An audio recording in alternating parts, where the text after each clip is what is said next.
రక్షకుడైన యేసుక్రీస్తు నామంలో ఈరోజు దేవుని వాగ్దానము అనే వాక్యదానంలో నాతో పాటు పాలు పొందుచున్న మీ అందరికీ ఉదయకాల శుభములను వందనములను తెలియజేయచ్చు. మన విశ్వాస ఆధ్యాత్మిక జీవితాలను సామాజిక విలువలను గ్రహించి పునరుద్ధరించగలిగిన మరొక దేవుని వాగ్దానమును ఈ విధముగా మీతో కలిసి ధ్యానించుటకును విశ్లేషించుటకును సంతోషిస్తూ ఈ వాక్య ధ్యానములోనికి ప్రేమపూర్వకముగా మిమ్మల్ందరినీ ఆహ్వానిస్తూ ఉంటున్నాను. ఈరోజు దేవుని వాగ్దానము అపోస్తలుడైన పౌలు ఫిలిప్పీలకు రాసినటువంటి పత్రిక 2వ అధ్యాయము 18వ వచనము. ఇటువలనే మీరును ఆనందించి నాతో కూడా సంతోషించుడి. ఈ మాటను బట్టి ఈ సర్వ సృష్టిలోని సర్వ మానవాళి పట్ల దేవుని సంకల్పము ఉద్దేశము ఏమై ఉండవలనని ఆయన ఆశపడుతూ ఉంటున్నాడో ఆ ఉద్దేశాన్ని బయలుపరచుట మనము ఇక్కడ గమనించవచ్చు.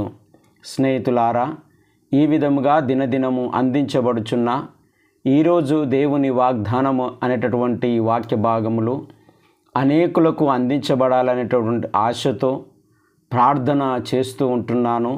కాబట్టి వీలైన వారు ఈ యొక్క ఛానల్ను షేర్ చేయవలసిందిగా, షేర్ చేసినటువంటి ఆ ఛానల్ను సబ్స్క్రైబ్ చేసుకోమని చెప్పవలసిందిగా మనవి చేస్తూ ఉంటున్నాను. అంతేకాకుండా అనేకులు ఈ ఛానల్ను అనుసరిస్తున్న విధానమును బట్టి మీరు చూస్తున్నటువంటి వారికి కూడా మీ జ్ఞాపకం చేస్తూ ఉంటున్నాను. సబ్స్క్రైబ్ చేసుకోమని, లైక్ చేయమని, షేర్ చేయమని మీకు కూడా జ్ఞాపకం చేస్తూ ఉంటున్నాను. ఎందుకనగా ఏ ఒక్క మాట ఏ ఒక్క వ్యక్తిని ఆలోచింప చేస్తుందేమో అనే ఆలోచనతో ఈ మాటలు మీ ముందుంచుతూ ఉన్నాను. ప్రియమైన స్నేహితులారా, ఈ దినము మనము ప్రస్తుత ప్రపంచాన్ని గమనించినప్పుడు మానవుడు చెప్పడానికి ధైర్యము చేయలేని ఒక మాటను మనము జ్ఞాపకం చేసుకోవాలి. ఏమిటి అంటే అది, నేను సంతోషంగా ఉన్నాను, మీరు సంతోషంగా ఉండండి అని ఏ వ్యక్తితో చెప్పలేనటువంటి స్థితిలో మనం మన జీవితాన్ని కొనసాగిస్తూ ఉంటున్నాం. ఎందుకు జ్ఞాపకం చేస్తున్నాను అంటే, వ్యక్తి తన జీవితంలో సంతోషంగా లేడు, కుటుంబంలో సంతోషంగా లేడు, సమాజంలో సంతోషంగా లేడు. అంతేకాకుండా తన డబ్బును బట్టి, తన ఆస్తులను బట్టి, తన అధికారమును బట్టి, తనకున్నటువంటి అందమును బట్టి, కుటుంబమును బట్టో, నాయకత్వమును బట్టో, తనకు కలిగినటువంటి పిల్లలను బట్టో నేను సంతోషంగా ఉన్నాను అని, నెమ్మదిని అనుభవిస్తున్నాను అని, సమాధానముగా బ్రతుకుతున్నాను అని చెప్పగలిగిన ధైర్యము ఏ వ్యక్తికి ఈరోజు ధైర్యము చేయలేనటువంటి పరిస్థితుల్లో మనం చూస్తూ ఉంటున్నాం.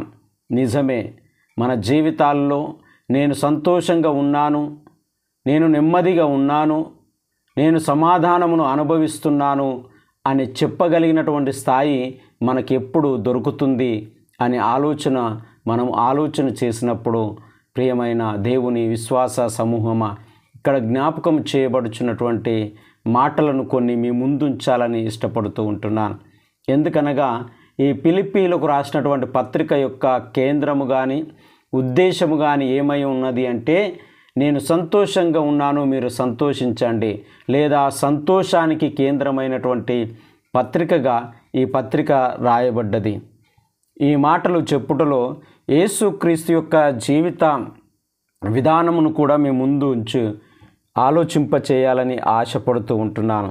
ఎందుకనగా యేసు ప్రభుల వారి యొక్క జీవితంలో కూడా ఆయన సంతోషించిన, ఆయన ఆనందించిన, సమాధానముతో నెమ్మదితో ఆయన ముందుకు సాగినటువంటి కొన్ని సంఘటనలు మనం చూసినప్పుడు, ఆయన పాపులకు స్నేహితుడుగా, బలహీనులకు స్నేహితుడుగా ఆయన ఏలన చేయబడుచున్నప్పటికీ ఆయన సంతోషము ఎక్కడ కనబడుతుంది అంటే, ఇలాంటి బలహీనతలు, ఇలాంటి పరిస్థితులు కలిగినటువంటి వారి జీవితాలలో సంతోషము చూడడమే దేవుని యొక్క సంతోషము. అందుకే అక్కడ యేసుక్రీస్తు ప్రభుల వారు మరి యొక్క సంఘటనలో మనం చూసినప్పుడు మార్కు సువార్త 10వ అధ్యాయము 45వ వచనంలో కూడా ఆయన సెలవిస్తున్నటువంటి మాట ఏంటంటే, అనేకులకు ప్రతిగా విమోచన క్రయధనముగా నా ప్రాణమును ఇచ్చుటకు నేను వచ్చి ఉన్నానంటున్నాడు. ఇదిగో పరిచారము చేయించుకున్నట్టుకు రాలేదు కానీ పరిచర్య చేయుటకును అనేటటువంటి సందర్భాన్ని జ్ఞాపకం చేస్తూ ఉంటున్నాడు. ఎప్పుడు మానవుడు తన సంతోషాన్ని వ్యక్తపరుస్తాడు అంటే, ఈరోజు ఈ వాక్య ధ్యానంలో పాలు పొందుచున్నటువంటి మనం అందరము ఆలోచించవలసింది ఏంటంటే, డబ్బుతో సంతోషాన్ని కొనలేమండి. ఆస్తులతో, అంతస్తులతో, నాయకత్వంతో, అధికారముతో, తనకున్న కుటుంబములతో దేనితో మనం సంతోషాన్ని కొనలేము. మన సంతోషము ఎక్కడుంది అంటే, నీ జీవితము నా జీవితంలో ఎవరి సంతోషము వారిలోనే దాచబడి ఉన్నది. నీవు సంతోషించగలుగుతున్నావా? అది నీకు సంతోషాన్ని ఇవ్వగలుగుతుంది. నెమ్మదిగా బ్రతకాలనుకుంటున్నావా? అది నెమ్మదిని నీకు ఇస్తూ ఉంటుంది. సమాధానమును వెతకాలనుకుంటున్నావా? సమాధానం నీకు ఇస్తూ ఉంటుంది. ఎందుకు ఈ మాటలు జ్ఞాపకం చేస్తున్నానంటే, చదవబడినటువంటి వాక్య భాగము కావచ్చు, ఈ పత్రిక ఉద్దేశము కావచ్చు, మనం ఆలోచన చేసినప్పుడు ఈ పత్రిక రాయిచున్నటువంటి కాలంలో అపోస్తలుడైనటువంటి పౌలు ఖైదు చేయబడినాడండి. రోమా ప్రభుత్వం యొక్క చెరలో ఉన్నాడు. ఆ చెరలో ఉన్నటువంటి వానికి సంతోషమా అండి? కష్టంలో ఉన్నవాడు సంతోషంగా ఉన్నానంటాడా? హింసించబడుతున్నటువంటి వ్యక్తి సంతోషంగా ఉన్నానంటాడా? గాయపరచబడుతున్నటువంటి వ్యక్తి సంతోషంగా ఉన్నానంటాడా? అన్యాయముగా కుట్రల ద్వారా ఇదిగో ఈ విధమైనటువంటి శ్రమను అనుభవిస్తున్నటువంటి వ్యక్తి సంతోషంగా ఉన్నాను అనగలుగుతాడా? కానీ ఇక్కడ పౌలు యొక్క జీవితంలో నేను సంతోషంగా ఉన్నాను, మీరు సంతోషించండి అని చెప్పడానికి కారణం ఏంటి తెలుసా? ఇదిగో మొదటి అధ్యాయం 3 నుంచి 11 వచనాలు మన జ్ఞాపకం చేస్తున్నటువంటి భాగంలో 3 విషయాలని జ్ఞాపకం చేస్తాను. అందుకే ఇక్కడ జ్ఞాపకం చేస్తూ ఉంటున్నాడు ఏమని, మీరును ఆనందించుడి, నాతో కూడా సంతోషించుడి అని ఈ 2వ అధ్యాయం 18వ వచనంలో చెప్పడానికి కారణం ఏంటంటే, ఆయన ఎందుకు సంతోషిస్తున్నాడు అంటే, ఆయన సంతోషం ఏ విధంగా ఉన్నాడో, తన బంధకాల్లో, బాధల్లో, కష్టాల్లో ఉన్నప్పటికీ తాను చేసినటువంటి పరిచర్యను బట్టి, అనేకులను నీతి న్యాయంలోనికి నడిపించిన విధానమును బట్టి ఆయన సంతోషిస్తూ ఉంటున్నాడు. ఈ ఉదయకాల సమయంలో మన సంతోషానికి కేంద్రం ఏంది తెలుసా?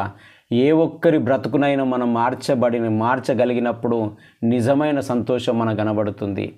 ఏ ఒక్కరి కుటుంబానికి, ఏ ఒక్క వ్యక్తికి మనం సహాయం చేసినప్పుడు నిజమైన సంతోషము, మనం కష్టాల్లో ఉండవచ్చు, ఆ సమయంలో బాధల్లో ఉండవచ్చు, కానీ నేను ఒక్కరిని కాపాడగలిగినాను, నేను ఒక్కరిని బలపరచగలిగినాను అని సంతోషము కంటే ఇంకో సంతోషం లేదు. రెండవది, ఎందుకు ఆయన సంతోషంగా ఉన్నాను అని వ్యక్తపరుస్తూ ఉంటున్నాడు అంటే, 7వ వచనంలో అంటున్నాడు, నా బంధకాలలో ఉన్నప్పుడు, నేను కష్టములో ఉన్నప్పుడు, నేను బాధలో ఉన్నప్పుడు, కన్నీళ్ళలో ఉన్నప్పుడు, సమస్యలో ఉన్నప్పుడు, నా అనేవారు నన్ను దూరం చేసినప్పటికీ, కుట్రలు కుతంత్రాల ద్వారా నన్ను జైలు పాలు చేసినప్పటికీ, అన్యాయం చేసినప్పటికీ, నేను ఏ స్థితిలో ఉన్నను నేను సంతోషించడం నేర్చుకున్నాను. ఆయన గొప్పగా తన జీవితానికి అన్వయించుకుంటున్నాడండి. ఈరోజు మనము కూడా నేర్చుకోవాల్సింది ఏంటంటే, ఏది మనల్ని ఏమి చేయలేదు, నీ సంతోషము కంటే నీకు గొప్ప అయినది ఏది కాదు అనేది జ్ఞాపకం చేస్తూ ఉంటున్నాడు. 3వది, సంతోషం ఎక్కడ మనకు దొరుకుతుంది అంటే 11వ వచనంలో చివరి భాగంలో అంటున్నాడు, మీరు యేసుక్రీస్తు వలనైన నీతి ఫలములతో నిండుకొనిన వారై క్రీస్తు దినమునకు నిష్కపటులుగాను నిర్దోషులుగాను కావాలనని ప్రార్థించుచున్నాను. ఆయన సంతోషానికి కేంద్రం ఏందంట, మనకందరికీ కేంద్రం ఏందంటే, మన సంతోషానికి ఆనందానికి కేంద్రం ఏందంటే నిష్కపటమైనటువంటి జీవితం, నిర్దోషమైనటువంటి జీవితం. అది దేవుని రాజ్య స్థాపనలో మనము పాలి భాగస్థులం అయ్యేడానికి మనల్ని నడిపిస్తున్నటువంటి ఆ అనుభవాన్ని పొందేటటువంటి జీవితం వరకు మనము కలిగి ఉండేటటువంటిది నిజమైన సంతోషం అనేది జ్ఞాపకం చేయబడుతూ ఉంటుంది. నిజమే దేవుని బిడ్డలారా, ఉదయకాల సమయమున మనల్ని మనం ఒకసారి పరిశీలించుకున్నప్పుడు మన ఇరుగు పొరుగు వారితో, మన కుటుంబ సభ్యులతో, మన అధికారులతో, తెలిసిన వారితో, అయ్యా ఉదయకాల సమయమున నేను సంతోషంగా ఉన్నాను, మీరు సంతోషంగా ఉండండి అని చెప్పే ధైర్యం మనకు ఉందా అండి? మనం కష్టాల్లో లేమని కాదు, కన్నీళ్లకు గురి చేయబడలేమని కాదు, మన ఇరుగు పొరుగు వారి వలన కష్టాల్లోనికి నెట్టివేయబడలేమని కాదు, మనము నిర్దోషులమై నిష్కలంకులమై జీవించాలని, అదే నిజమైన సంతోషము అని జ్ఞాపకము చేయబడుతూ ఉంటుంది. దేవుడి మాటలు దీవించి ఆశీర్వదించునుగాక. పరిశుద్ధుడా, ప్రేమగల తండ్రి, మహోన్నతుడా, ఉదయకాల సమయమును బట్టి మీకే స్తుతులు స్తోత్రములు చెల్లిస్తూ ప్రార్థిస్తూ ఉంటున్నాం. నిజమే ప్రభువా, ఉదయకాల సమయమున మా ఇరుగు పొరుగు వారిని చూసి, మా స్నేహితులను చూసి, మేము ఇతరులతో సహవాసము చేస్తున్నటువంటి పరిస్థితులను, ఇతరులతో కలిసి నడుస్తున్నటువంటి పరిస్థితులను, ఉద్యోగ స్థలాలలోనూ, ఇదిగో అధికారములోనూ నేను సంతోషంగా ఉన్నాను, మీరు సంతోషంగా ఉండండి అని చెప్పే ధైర్యమును మేము పొందుకోగలిగినామా? ఏ విధమైనటువంటి స్థితిని మేము ఆలోచిస్తూ ఉంటున్నాం? ఇతరుల కుట్రలను బట్టి, అన్యాయములను బట్టి, లేదా బలహీనతలను బట్టి, అనారోగ్యములను బట్టి, లేదా మాలో ఉన్నటువంటి కలుషితమైనటువంటి జీవితమును బట్టి ఎప్పుడూ మేము సంతోషించకుండా ఇతరుల సంతోషాన్ని కూడా హరించేవారిగా ఉంటున్నామేమో. మమ్మల్ని మేము పరిశీలించుకున్నటకు ఈ మాటలు మా ముందుంచినందుకు మీకు వందనాలు చెల్లిస్తూ ఉంటున్నాం. ఆ విధంగా కాకుండా మేము సంతోషిస్తూ ఇతరులు కూడా సంతోషించాలనేటువంటి ఆలోచన మాకు అనుగ్రహిస్తున్నందుకు మీకు వందనాలు చెల్లిస్తూ ఉంటారు. కన్నీళ్లతో, దుఃఖంతో, కుటుంబ సమస్యలతో, ఆర్థిక ఇబ్బందులతో, అప్పుల బాధలతో, అయ్యా నా జీవితంలో ఇది జరగట్లేదు అనేటటువంటి హృదయ వేదనతో ఉన్నటువంటి బిడ్డలందరినీ నీ పాద సన్నిధికి తీసుకుని వస్తూ ఉంటున్నాం. కనికరించండి, క్షమించండి, లోపములను, బలహీనతలను సరిదిద్ది కావలసిన దీవెనలను, ఆశీర్వాదములను, ఆరోగ్యములను, శాంతి, సమాధానం, నెమ్మదిని దయచేయమని ప్రార్థిస్తూ ఉంటున్నాం. దిన దీవెనలతోనూ ఆశీర్వాదములతోనూ ప్రతి బిడ్డను నింపి దీవించి ఆశీర్వదించి వారి పంట పొలాలను, పాడి పశువులను, చేతుల కష్టార్జితములను, ఉద్యోగ రాకపోకలందు నీ సన్నిధిని కాపుదల నుంచుమని యేసయ్య పరిశుద్ధ నామమున ప్రార్థించడిగి వేడుకొనుచున్నాము తండ్రి. త్రియక దేవుని యొక్క దీవెన, ఆయన నిత్య సమాధానము మనందరికీ తోడునుండి దీవించి ఆశీర్వదించును గాక. ఆమేన్.